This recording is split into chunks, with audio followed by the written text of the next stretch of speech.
Carta prediksi risiko. Salah satu masalah utama kesehatan di Indonesia adalah penyakit jantung dan pembuluh darah.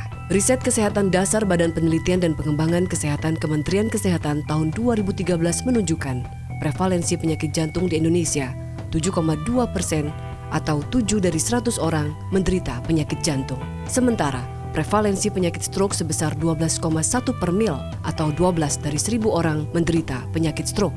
Survei Sample Registration System SRS tahun 2014, stroke menjadi penyebab kematian tertinggi pada semua umur sebesar 21,1%, penyakit jantung koroner sebanyak 12,9%. Dibandingkan penyakit katastropik lainnya, penyakit jantung menduduki peringkat teratas untuk biaya rawat inap.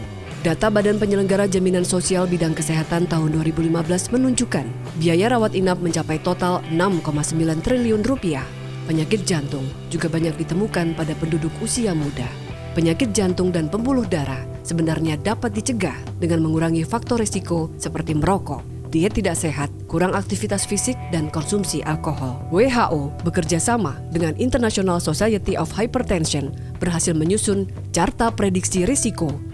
Salah satu instrumen untuk menilai risiko penyakit jantung dan pembuluh darah dalam 10 tahun ke depan. Carta Prediksi Risiko bekerja dengan memprediksi risiko mengalami kejadian penyakit jantung dan pembuluh darah berdasarkan ada tidaknya diabetes mellitus, jenis kelamin, status merokok, usia, tekanan darah sistolik, dan kadar kolesterol darah. Carta prediksi risiko juga dapat digunakan untuk memotivasi penderita, terutama untuk merubah gaya hidup, mengkonsumsi obat antihipertensi dan obat penurun lemak darah serta asam asetil salisilat. Langkah pertama menggunakan carta adalah dengan menentukan apakah subjek yang diperiksa penderita diabetes mellitus atau tidak. Tentukan jenis kelamin, laki-laki di kolom kiri dan perempuan di kolom kanan. Tentukan kolom status merokok. Tentukan blok usia di lajur angka paling kiri. Tentukan tekanan darah atau TD.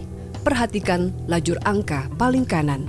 Tentukan kolom yang sesuai untuk kadar kolesterol. Di Indonesia, biasanya umumnya menggunakan miligram per desiliter. Titik temu antara kolom tekanan darah atau TD dan kolom kolesterol menentukan risiko subjek. Warna kotak menentukan besar risiko untuk mengalami penyakit jantung dan pembuluh darah yang fatal dan non-fatal dalam kurun waktu 10 tahun mendatang. Tindak lanjut, untuk risiko di bawah 20%. Berikan konsultasi diet sehat dan gizi seimbang. Aktivitas fisik, berhenti merokok, dan hindari konsumsi alkohol.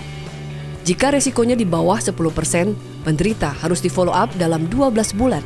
Jika resiko di antara 10 hingga kurang dari 20%, follow up setiap 3 bulan sampai target tercapai dan selanjutnya follow up setiap 6 hingga 9 bulan. Risiko kurang dari 30%. Berikan konsultasi diet sehat dan gizi seimbang. Aktivitas fisik, berhenti merokok, dan hindari konsumsi alkohol. Bila tekanan darah lebih dari 140/90 mm air raksa, pertimbangkan pemberian obat antihipertensi. Lakukan follow up setiap 3 bulan. Risiko lebih dari 30%. Berikan konsultasi diet sehat dan gizi seimbang. Aktivitas fisik, berhenti merokok, dan hindari konsumsi alkohol. Bila tekanan darah lebih dari 130/80 mm air raksa, pertimbangkan pemberian obat antihipertensi. Berikan statin, obat untuk menurunkan lemak darah. Follow up setiap 3 bulan. Jika tidak ada penurunan risiko PJPD sesudah 6 bulan follow up, penderita perlu dirujuk. Hal-hal penting yang perlu dilakukan adalah penderita DM dan PJPD. Jika kondisinya stabil, lanjutkan pengobatan yang telah diberikan, dianggap memiliki resiko lebih dari 30%. Setiap orang dengan tensi lebih dari 160/100 mm air raksa harus diberikan obat antihipertensi. Setiap orang dengan kolesterol total lebih dari 320 mg per desiliter diberikan statin dan nasihat diet sehat dan gizi seimbang.